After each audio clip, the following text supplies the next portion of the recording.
Praise the Lord, praise the Lord, praise the Lord. എല്ലാവർക്കും സ്വാഗതം.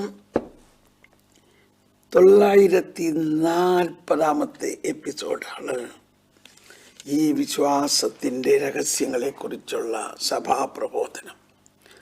സഭയോടുള്ള വാത്സല്യവും സ്നേഹവും ഓരോ ദിവസം ചെല്ലുന്തോറും എത്ര വിസ്മരണീയമായ രീതിയിൽ വളർന്നു വരുന്നു എന്ന് പറയാതിരിക്കാൻ വയ്യ. പ്രത്യേകിച്ച് നമ്മളുടെ കയ്യിൽ കിട്ടിയിരിക്കുന്നത് വലിയൊരു നിധിയാണെന്നും ഇത് ഈ കാലഘട്ടത്തിൽ നമുക്ക് ലഭിച്ചിരിക്കുന്നു. ഇത് നമുക്കുള്ള അല്ലെങ്കിൽ ഈ രണ്ടാം വത്തിക്കാൻ സുനഹദോസിന് മുമ്പുള്ള കാലഘട്ടത്തിൽ ഇത്രയും ഈ നിധി ഉണ്ടായിരുന്നുവെങ്കിൽ അത് ലഭ്യമാക്കിയിരുന്നില്ല.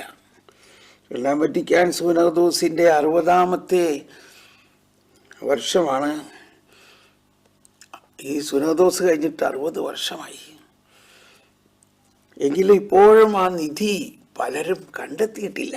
നിധി കയ്യിലുണ്ട്, നിധി കയ്യിലുണ്ട്. എനിക്കുള്ള വലിയ സന്തോഷം നിധി കണ്ടെത്തിയിരിക്കുന്നു എന്ന് മാത്രമല്ല, അത് കയ്യിലുണ്ട്, അത് നമുക്ക് ലഭിച്ചിരിക്കുന്നു, അത് നമ്മൾ അനുഭവിച്ചു കൊണ്ടിരിക്കുകയാണ്. അതാണ് കത്തോലിക്ക സഭയുടെ ഈ മതബോധന പഠനം അല്ലെങ്കിൽ ഈ പുസ്തകത്തിൽ ഉള്ള നിധി എന്നത് വിശ്വാസത്തിൻ്റെ നിക്ഷേപം എന്നാണ് പറയുന്നത്. അതോടൊപ്പം അപ്പസ്തോലിക അനുശാസനം, ആ പ്രബോധനത്തിൻ്റെ ഭാഗമായിട്ടാണ് മറ്റുള്ള പ്രബോധനങ്ങളെല്ലാം നമ്മൾ പഠിക്കുന്നത്. അങ്ങനെയാണ് നമ്മൾ കിഴക്കിൻ്റെ വെളിച്ചം എന്ന ആ നിധിക്കുള്ളിലെ നിധി കണ്ടെത്തിയത്. സ്നേഹമുള്ളവരെയും, എന്നെ ഇന്നലെ എല്ലാം സ്പർശിച്ച ഒരു കാര്യം, ഞാൻ വ്യക്തിപരമായി ഒരനുഭവമാണത്. കുഞ്ഞുനാളിൽ എനിക്ക് വലിയ ഇഷ്ടമായിരുന്ന ഒന്നാണ് മിന്നാമിനുങ്ങ്. രാത്രി, നല്ല കൂരിരുട്ടുള്ള രാത്രിയിൽ ഒരു മിന്നാമിനുങ്ങിനെ കാണുമ്പോഴുണ്ടാകുന്ന വലിയ സന്തോഷം, ആ മിന്നാമിനുങ്ങിൻ്റെ പറക്കല് കാണുമ്പോൾ ഇപ്പം ഞാൻ അത് എന്നെ കർത്താവ് ഒരു ദർശനം പോലെ കാണിച്ചു തരികയായിരുന്നു. ആ മിന്നാമിനുങ്ങിൻ്റെ പെട്ടെന്നുള്ള മൂവ്മെൻറ്റ്, നമ്മളതിനെ പിടിക്കാൻ ചെല്ലുമ്പോഴേക്കും അത് പെട്ടെന്ന് അങ്ങ് ഓടും, മാറും. ആ മിന്നാമിനുങ്ങിൻ്റെ ഓട്ടവും പറക്കലും ഒരു വലിയ വിജയ ആഹ്ലാദത്തോടെയാണ് ഞാൻ ഈ വലിയ അന്ധകാരത്തെ കീഴടക്കി കഴിഞ്ഞിരിക്കുന്നു. ഈ അന്ധകാരത്തെ ഞാൻ കീഴടക്കിയിരിക്കുന്നു.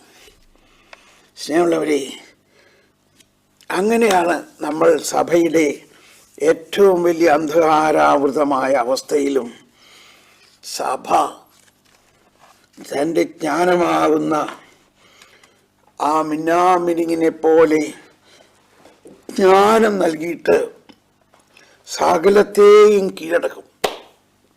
ഇന്നലെ കുനുമാവിൽ നിന്ന് 5 മക്കളുള്ള ഒരു കുടുംബം എന്നെ വിളിച്ചു പറഞ്ഞു, ബ്രദറെ, ഈ 2 ദിവസത്തെ കിഴക്കിൻ്റെ വെളിച്ചവും കഥ്യനാവറയായിലെ പ്രവചനവും കേട്ടിട്ട് ഞങ്ങളെല്ലാം കോരിത്തെരിച്ചു.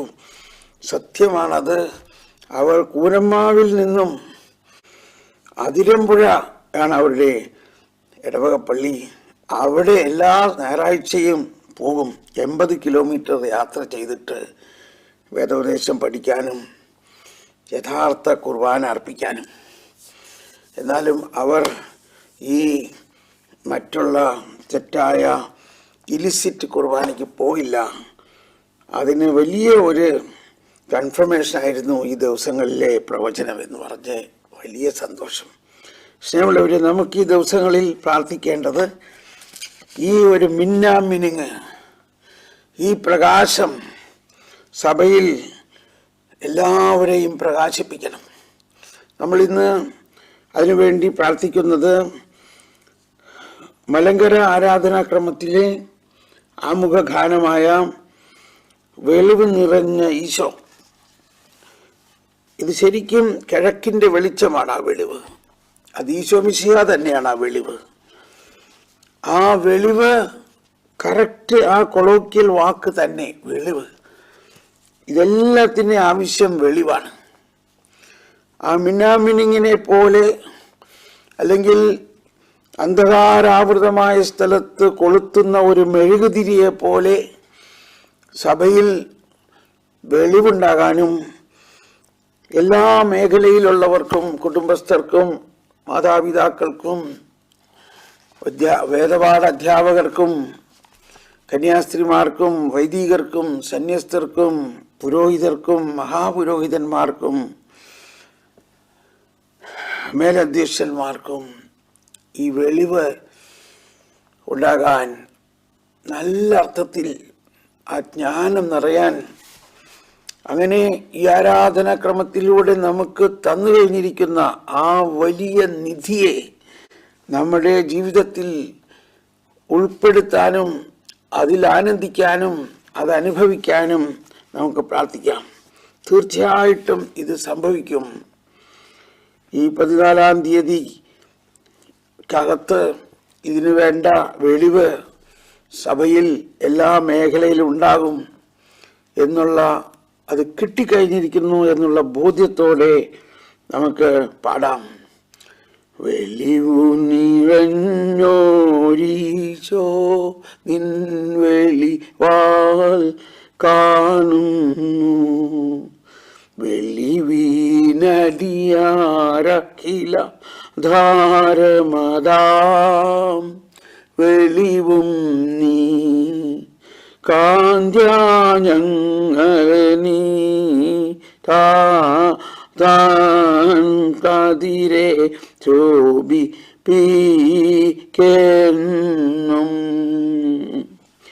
വെളിവിൻ തട്ടിൽ വസിക്കും പുണ്യനിധേ പരിശുദ്ധ, വേണ്ട കഷ്ടത ചിന്തയുമടിയ ഇന്നൊഴിക്ക, ക്രിയകൾക്ക് മനഃശുദ്ധ്യ സംഗതി വരണേ ഞങ്ങൾക്ക്. വെളിവിനായിട്ട് പ്രാർത്ഥിക്കാം. സഭ മുഴുവനും, എല്ലാ മേഖലയിലുള്ളവർക്ക്, പ്രത്യേകിച്ച് എറണാകുളം അങ്കമാലി സീറോ മലബാർ സഭയെ മുഴുവനിലും എറണാകുളം അങ്കമാലിയിലെ വൈദികർക്കും സന്യസ്തർക്കും എൽമായർക്കും ഈ കിഴക്കൻ സഭകളുടെ, നമ്മളെപ്പോലെ തന്നെ 23 കിഴക്കൻ സഭകളാണുള്ളത്. അതിൽ നമ്മൾ അറിയാവുന്ന ഒരു കിഴക്കൻ സഭയാണ് മലങ്കര സഭ. അവർക്കൊരു പ്രശ്നവുമില്ല. അവർ ആരാധനക്രമത്തെ വളരെയധികം ബഹുമാനിക്കുകയും ഒരു വാക്ക് പോലും, അതിലെ ഒരു പ്രാർത്ഥന പോലും മാറ്റാതെ പ്രാർത്ഥിക്കുകയും ചെയ്യുന്ന അവരോട് നമുക്ക് പ്രാർത്ഥിക്കാം. ഈശോയെ അവർക്ക് അങ്ങ് കൊടുത്ത പോലെയും മറ്റ് അങ്ങനെ 23 പൗരസ്ത്യ സഭകൾക്ക് അങ്ങ് കൊടുത്ത ആ തനിമ നിലനിർത്താൻ സീറോ മലബാർ സഭയിലെ വിശ്വാസികൾക്ക് വെളിവ് കൊടുക്കണേ, വെളിവ് കൊടുക്കണേ. എല്ലാവരും ഒരിക്കൽ കൂടി ഉൾക്കൊണ്ടുകൊണ്ട്, വെളിവു നിറഞ്ഞോരീശോ നിൻ വെളിവാൽ കാണുന്നു, വെളിവീനടിയാരഖില ധാരമതാം വെളിവും നീ കാന്ത്യാഞങ്ങളെ നീ താതൻ കതിരെ ശോഭിപ്പിക്കെന്നും. വരുവിൻ, ഒരിക്കൽ കൂടി ആ മിന്നാമിനിങ്ങിനെ ഓർക്കുക. ആ മിന്നാമിനിങ് എനിക്കെല്ലാം കിട്ടിക്കഴിഞ്ഞിരിക്കുന്നു എന്നുള്ള വലിയ വിജയത്തിലാണ് മിന്നുന്നത്. അന്ധകാരത്തിൻ്റെ മധ്യത്തിൽ നമ്മൾ കത്തിക്കാറുള്ള മെഴുകുതിരികളെ ഓർക്കുക. മെഴുകുതിരി എല്ലാ അന്ധകാരത്തെയും കീഴടക്കുന്ന പ്രകാശമാണ്, ക്രിസ്തുവാണ്. സ്നേഹമുള്ളവരെയും, നമ്മുടെ കിഴക്കിൻ്റെ വെളിച്ചത്തിൻ്റെ പഠനത്തിൽ 10ാമത്തെ കന്യകയിൽ ആണ് നമ്മളിപ്പോൾ ആ 10ാമത്തെ ഖണ്ഡികയിൽ ഇന്നലെ നമ്മൾ അതിൽ പറഞ്ഞിരിക്കുന്ന ഒരു പ്രത്യേക കാര്യമാണ് വളരെയധികം ആഴത്തിൽ പഠിച്ചത്. 10ാമത്തെ ഖണ്ഡികയുടെ നടുമുറിയാണ് നമ്മൾ പഠിച്ചുകൊണ്ടിരിക്കുന്നത്. അഗാധമായ ദൈവകാരുണ്യത്തിന്റെ മുൻപിൽ നിൽക്കുമ്പോഴും തൻ്റെ സമ്പൂർണമായ ദാരിദ്ര്യ അവസ്ഥയെക്കുറിച്ചുള്ള അവബോധത്തെ പ്രഘോഷിക്കാനേ ഒരു സന്യാസിക്ക് കഴിയൂ. ഇതിനെ എത്ര വിസ്തരിച്ചാലും മതിയാവില്ല. ഇതിനെ നമ്മൾ ഇന്നലെ കണ്ടെത്തിയ വലിയൊരു കാര്യം, നമ്മളുടെ എല്ലാ കഴിവുകളും എല്ലാം ദൈവത്തിൽ നിന്നാണ്. നമ്മൾ വെറും നിഴൽ മാത്രമാണ്. നമ്മൾ വെറും വായുവിനേക്കാൾ കനം കുറഞ്ഞതാണ്. നമ്മളിപ്പോൾ മനസ്സിലാക്കുന്നത് കിഴക്കിൻ്റെ വെളിച്ചത്തിൻ്റെ ഒരു പ്രധാന കാര്യമാണ്. ഈ വെളിച്ചമെല്ലാം വന്നിട്ടുണ്ട്, ഈ വെളിച്ചം നമ്മളിലുണ്ട്. പക്ഷെ എന്തുകൊണ്ടാണ് നമുക്കിത് അനുഭവിക്കാൻ സാധിക്കാത്തതെന്ന് ഇന്ന് നമുക്ക് കിട്ടിയ ഒരു ബോധ്യം ഇതാണ്: നമ്മളിത് കിട്ടിക്കഴിഞ്ഞിരിക്കുന്നു എന്ന അവബോധമില്ല. കിട്ടണേ കിട്ടണേ എന്ന് പറഞ്ഞ് പ്രാർത്ഥിക്കുകയാണ് നമ്മൾ. എന്തുകൊണ്ടാണ് നമ്മൾക്കിത് കിട്ടിക്കഴിഞ്ഞിരിക്കുന്നു എന്ന അനുഭവം ഇല്ലാത്തത്? അതാണ് സന്യാസി കണ്ടെത്തിയിരിക്കുന്നു. സന്യാസി എന്ത് കണ്ടെത്തിയിരിക്കുന്നു? 62-ാം സങ്കീർത്തനത്തിൽ 9-ാമത്തെ വചനം എന്താ പറയുന്നത്? മർത്യനൊരു നിശ്വാസം മാത്രം, വലിയവനും ചെറിയവനും ഒന്നുപോലെ മിഥ്യയാണ്. തുലാസിന്റെ തട്ടിലവർ പൊങ്ങിപ്പോകും, അവർ മുഴുവൻ ചേർന്നാലും ശ്വാസത്തേക്കാൾ ലഘുവാണ്. ദൈവത്തിൽ മാത്രമാണ് എനിക്ക് ആശ്വാസം, അവിടുന്നാണ് എനിക്ക് രക്ഷ നൽകുന്നത്. അതോടൊപ്പം നമ്മൾ 39-ാം സങ്കീർത്തനം, ഇതാ അവിടെ നിന്ന് എൻ്റെ ദിവസങ്ങൾ ഏതാനും അങ്കുലം മാത്രമാക്കിയിരിക്കുന്നു. എൻ്റെ ജീവിതകാലം അങ്ങയുടെ ദൃഷ്ടിയിൽ ശൂന്യമായിരിക്കും. മനുഷ്യനൊരു നിശ്വാസം മാത്രം, മനുഷ്യൻ നിഴൽ മാത്രം. അപ്പം നമ്മൾക്കുണ്ടാകേണ്ട ഒരു അവബോധം ഇതാണ് സ്വർഗരാജ്യ കേന്ദ്രീകൃതം എന്ന് പറയുന്നത്. സ്വർഗരാജ്യ കേന്ദ്രീകൃതം എന്ന് പറഞ്ഞാൽ നമ്മൾ പഴയ നിയമത്തിൽ നിന്നും വളരെയധികം പ്രവചനങ്ങളിലൂടെ പോന്നു പുതിയ നിയമത്തിൽ സ്വർഗരാജ്യത്തിൽ വന്നിരിക്കുന്നു. ഈശോ നമുക്ക് സ്വർഗരാജ്യം തന്നിരിക്കുന്നു. അതുകൊണ്ടാണ് ഈശോ മലമുകളിൽ വന്നിട്ട് അവിടെ ജനങ്ങളെ കൂട്ടിയിരുത്തി ശിഷ്യന്മാർ അടുത്തു വന്നപ്പോൾ പറഞ്ഞത്, നിങ്ങൾ അനുഗ്രഹീതർ, ബ്ലെസ്ഡ് ആർ യു. എന്നിട്ട് സുവിശേഷ ഭാഗ്യങ്ങൾ പറഞ്ഞത് എന്താണ് ആദ്യത്തെ സുവിശേഷ ഭാഗ്യം? ആത്മാവിൽ ദരിദ്രർ ഭാഗ്യവാന്മാർ. ആത്മാവിൽ ദാരിദ്ര്യം എന്നുള്ളതാണ് ഈ പറയുന്നതിൻ്റെ അർത്ഥം. എന്താണ് ആത്മാവിൽ ദരിദ്രർ ഭാഗ്യവാന്മാർ എന്നുള്ളതിന് നമ്മൾ ഒരുപാട് പേര് വർണ്ണിച്ചിട്ടുണ്ടാകാം. പക്ഷേ എത്ര വർണ്ണിച്ചാലും അത് മനസ്സിലായില്ല. ദൈവത്തിന്റെ ജ്ഞാനത്തിലൂടെ മാത്രമേ അത് മനസ്സിലാകുകയുള്ളൂ. എന്താണത്? മർത്യനൊരു നിശ്വാസം മാത്രം, വലിയവനും ചെറിയവനും ഒന്നുപോലെ. നമ്മളിവിടെ കാണുന്ന എല്ലാവരും, ചിലവര് വലിയവരും ചെറിയവരും, പക്ഷെ ദൈവത്തെ സംബന്ധിച്ച് ഇവരെല്ലാം ഒന്നുപോലെയാണ്, മിഥ്യയാണ്. തുലാസിന്റെ തട്ടിൽ അവർ പൊങ്ങിപ്പോകും, അവർ മുഴുവൻ ചേർന്നാലും ശ്വാസത്തേക്കാൾ ലഘുവാണ്. ലോകം അങ്ങയുടെ മുമ്പിൽ ത്രാസിലെ തരി പോലെയും പ്രഭാതത്തിൽ ഉതിർന്നു വീണ ഹിമഗണം പോലെയും. ജ്ഞാനം 11:22. കഴിഞ്ഞ 2 ദിവസമായിട്ട് എനിക്ക് വളരെ ശക്തമായ പ്രാർത്ഥനാനുഭവമായിരുന്നു. നോക്കുമ്പോൾ ലോകത്തിൽ ഒരുപാട് അന്ധകാരങ്ങളെല്ലാം കാണുന്നുണ്ടെങ്കിലും നമ്മളിലുള്ള പ്രകാശം, കർത്താവ് തന്നെയാവുന്ന പ്രകാശം, സകല അന്ധകാരത്തെയും കീഴടക്കി കഴിഞ്ഞിരിക്കുന്നു. ഹല്ലേലൂയ. 139-ാം സങ്കീർത്തനം പെട്ടെന്ന് വരുന്നു. അത് നമ്മളുടെ ഈ ഉത്കണ്ഠയുടെ എല്ലാം കാരണം എന്താണ്? നമ്മൾ വിചാരിക്കണത്, അയ്യോ ഇപ്പം എല്ലാം നശിച്ചു പോകും, മക്കൾ നശിച്ചു പോകും, ഭർത്താവ് നശിച്ചു പോകും, ഭാര്യ നശിച്ചു പോകും, ലോകം നശിച്ചു പോകും, സഭ നശിച്ചു പോകും. ഇങ്ങനെയൊക്കെയുള്ള ഒരു ചിന്തയാണ്. ഒന്നും നശിക്കാൻ പോകുന്നില്ല. ഇതിനെല്ലാം കർത്താവ് രക്ഷിച്ചു കഴിഞ്ഞിരിക്കുന്നു. ആ രക്ഷിച്ചു കഴിഞ്ഞ ആള് നമ്മുടെ കൂടെ തന്നെ ഉണ്ട്, നമ്മുടെ ഹൃദയത്തിൽ തന്നെ ഉണ്ട്. അതാണ് അന്വേഷിപ്പിൻ കണ്ടെത്തുമെന്ന് പറയുന്നത്. അതാണ് ഈശോ ലൂക്കാ 17:21 പറഞ്ഞു, നിങ്ങൾ അവിടെയും ഇവിടെയൊന്നും നോക്കണ്ട, ദൈവരാജ്യം അവിടെയും ഇവിടെയൊന്നും നോക്കണ്ട, അത് നിങ്ങളുടെ ഇടയിൽ തന്നെ ഉണ്ട്. നമ്മൾ 33 വർഷം മുമ്പ് ഞാൻ ഈ ശുശ്രൂഷ എല്ലാം തുടങ്ങുന്ന കാലത്ത് എന്നെ ഏറ്റവും സ്പർശിച്ച കാര്യമാണത്. അതുകൊണ്ടാണ് നമ്മുടെ ശുശ്രൂഷയ്ക്ക് കിങ്ഡം മിനിസ്ട്രി എന്ന് പേരിട്ടത്, ദൈവരാജ്യത്തിന്റെ ശുശ്രൂഷ.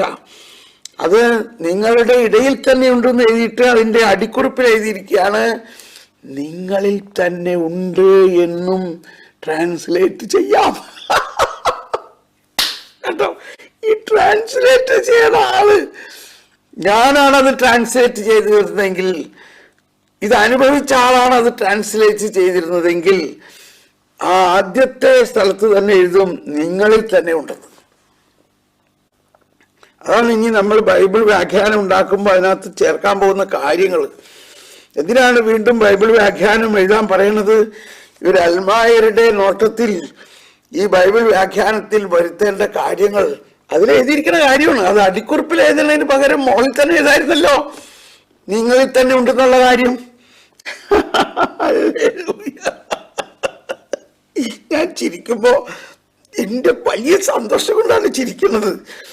ഞാൻ കണ്ടെത്തിയിരിക്കുന്നു എന്താണ്, ദൈവരാജ്യം നമ്മിൽ തന്നെ ഉണ്ട്. പക്ഷെ നമുക്ക് എന്താണ് പ്രശ്നം? നമുക്ക് എളിമപ്പെടാൻ പറ്റുന്നില്ല, നമ്മളുടെ അഹങ്കാരം, അതാണ് പ്രശ്നം. അതുകൊണ്ടാണ് 139 സങ്കീർത്തനത്തിൽ പറയുന്നത്, ഇരുട്ട് എന്നെ മൂടട്ടെ, എന്റെ ചുറ്റുമുള്ള പ്രകാശം ഇരുട്ടായി തീരട്ടെ എന്ന് ഞാൻ പറഞ്ഞാൽ ഇരുട്ട് പോലും അങ്ങേക്ക് ഇരുട്ടായിരിക്കുകയില്ല. ഇതൊക്കെ 139 സങ്കീർത്തനമൊക്കെ നമ്മൾ അന്നേ പാടി സ്തുതിച്ചിരുന്നായിരുന്നു. ഇരുട്ട് പോലും അങ്ങേക്ക് ഇരുട്ടായിരിക്കയില്ല, ഇരുട്ട് പോലും രാത്രി പ്രകാശപൂർണമായിരിക്കും.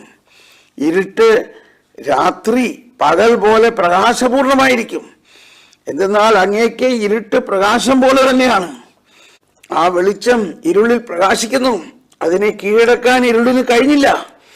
അപ്പോൾ ഈ ഒരു രഹസ്യത്തിന്റെ പശ്ചാത്തലത്തിൽ ഈ രഹസ്യമൊക്കെ അറിഞ്ഞാലും ഇവിടുത്തെ പ്രധാന കാര്യം എന്താണ്?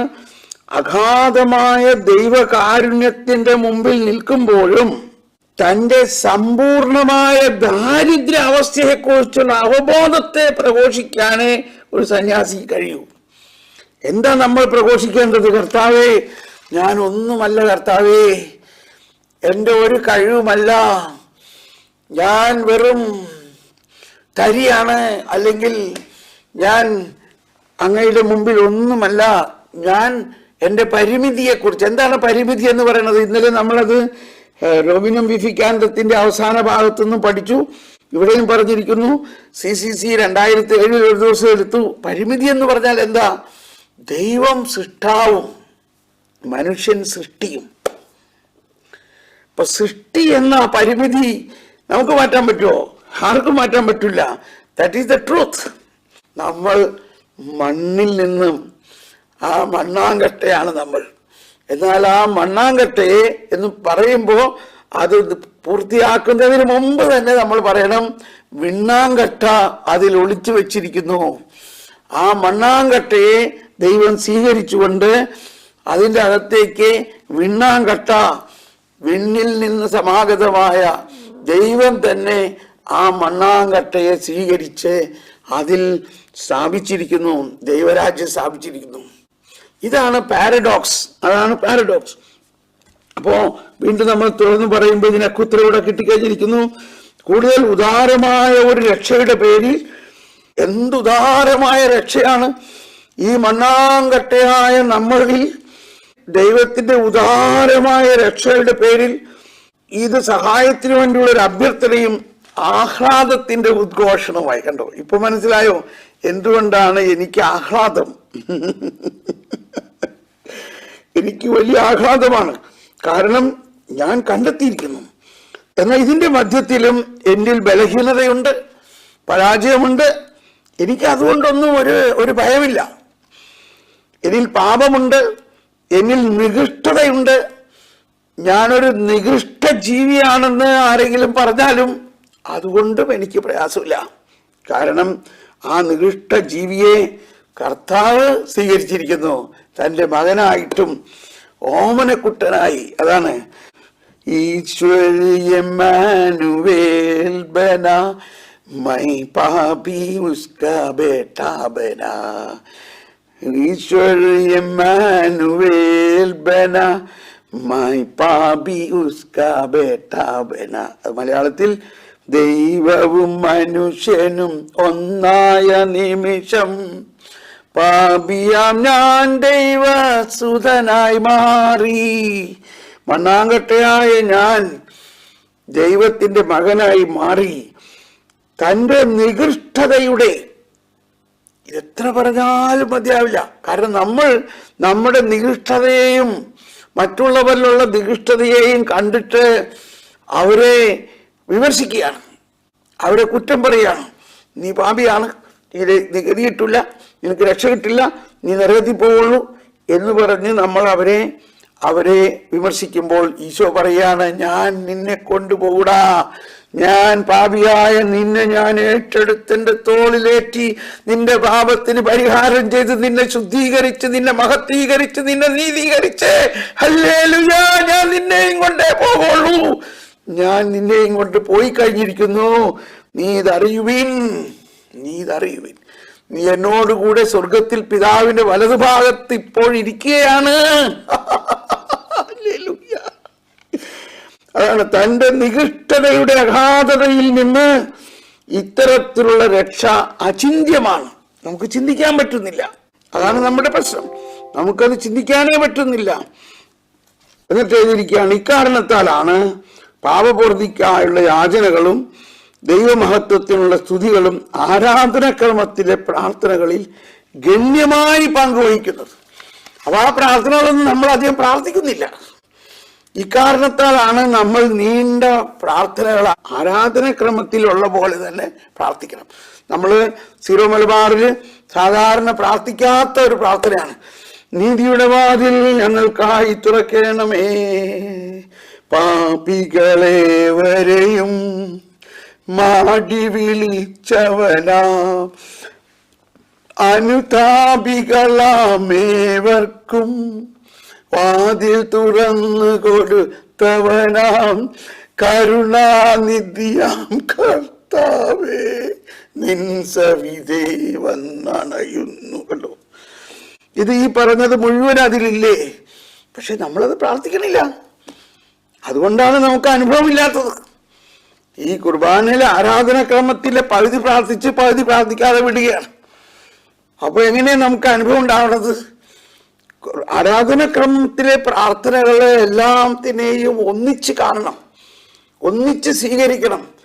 നമുക്ക് ആവശ്യമുള്ളത് എടുത്ത് ബാക്കിയുള്ളത് വിട്ടുകളയാണെങ്കിൽ എന്നാ പറയാ, അതിനെന്ത് ഉദാഹരണമാണ് കൊടുക്കുക? സദ്യ കഴിഞ്ഞു, പക്ഷെ പാൽപ്പായസമൊക്കെ വന്നത് വിട്ടുകളഞ്ഞു. എന്നിട്ട് സദ്യ കഴിഞ്ഞ് പോയിരിക്കുകയാണ്. ഭയങ്കര എരിവാണ്, എനിക്ക് ഇഷ്ടമായില്ല.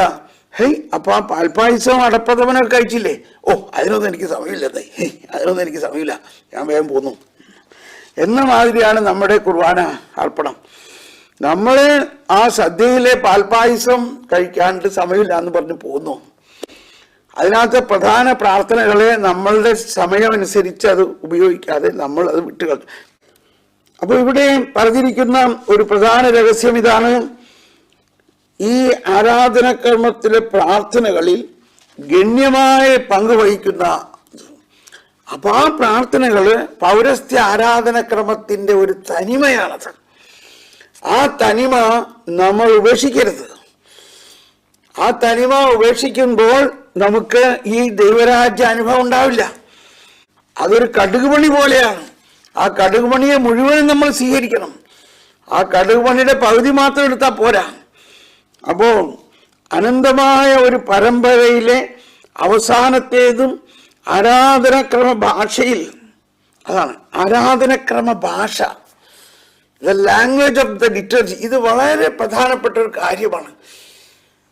അത് നമ്മുടെ സയൻസിനോ ഫിസിക്സിനോ കെമിസ്ട്രിയിലോ ഒരു തരത്തിലും നമ്മൾ പഠിച്ചിട്ടില്ല ആരാധനക്രമ ഭാഷ. അത് പഠിക്കാൻ പറ്റില്ല. മലയാള ഭാഷയിലോ ആരാധനക്രമ ഭാഷ എന്ന് പറയുന്നത് തന്നെ ഒരു പ്രധാന കാര്യമാണ്. അതിൻ്റെ അർത്ഥവും വ്യാപ്തിയും നമ്മുടെ സാഹിത്യ നിരൂപണത്തിലോ നമ്മൾ പഠിച്ചിരിക്കുന്ന സാഹിത്യത്തിലോ സയൻസിലോ അനുസരിച്ചല്ല. ഇന്നലെ ഒരാൾ ഇതിനെക്കുറിച്ച് എന്നോട് വിളിച്ചു പറഞ്ഞപ്പോൾ കിഴക്ക് നിന്നുള്ള വെളിച്ചത്തെക്കുറിച്ച് ഇന്നയാൾ പറഞ്ഞത് ശരിയല്ല, ഞാനൊരു ഫിസിക്സ് വിദ്യാർത്ഥിയാണ്, ഞാൻ ഫിസിക്സിൽ പ്രകാശത്തെക്കുറിച്ച് പഠിച്ചിട്ടുണ്ട്. ഞാൻ പറഞ്ഞു, എൻ്റെ മോനെ, നമ്മൾ പഠിച്ചിരിക്കുന്നതും ആരാധനക്രമ ഭാഷ വേറെയാണത്. ഇവിടെ പിതാക്കന്മാരുടെ പ്രബോധനത്തിൽ ഇത് പ്രധാനം പറയുന്ന രണ്ട് കാര്യമാണ്: ആരാധനക്രമ ഭാഷ, വിശുദ്ധ ലിഖിത ഭാഷ, വിശുദ്ധ പാരമ്പര്യ ഭാഷ.